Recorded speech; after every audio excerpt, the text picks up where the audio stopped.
name is Scott Alexander, and I'm the park interpreter here at Oconee Station State Historic Site.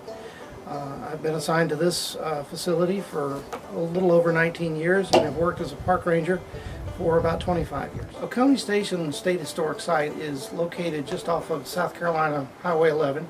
It's a 210-acre park, the centerpiece of which is a historic site that dates back to the 1790s, which has two historic buildings.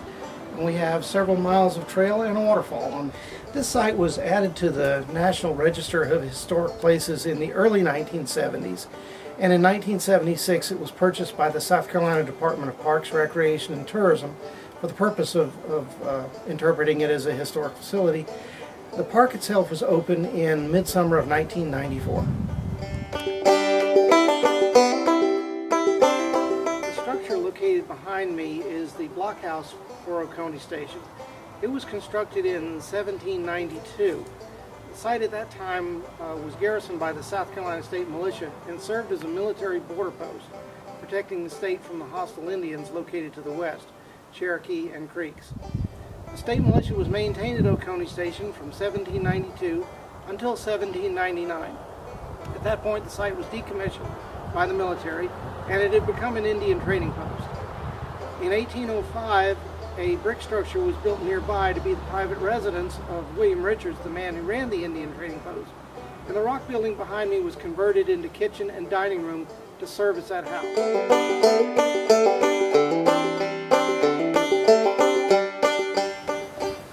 The building behind me is known as the William Richards House. It was built for William Richards in 1805.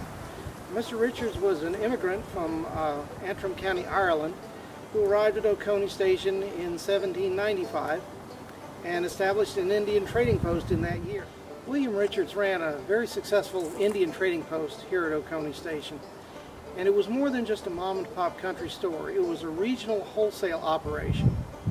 One eyewitness who was here in 1796 wrote in his journal that the day he was here, there were a number of traders down from the Indian territories and were offloading their pack mules onto a wagon train of 30 wagons for shipment to Charleston.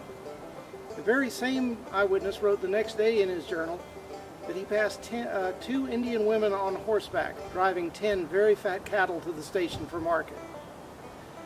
Mr. Richards, by the time of his death, was a slave owner who owned 11 slaves. They may have been the workforce that actually built the house behind me. And the inventory of his estate lists 30,000 deer skins, 328 black bear skins, 79 puma skins, 71 pigs, and goes on and on for some time.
For additional information on Oconee Station State Historic Site, please visit our website at www.southcarolinaparks.com.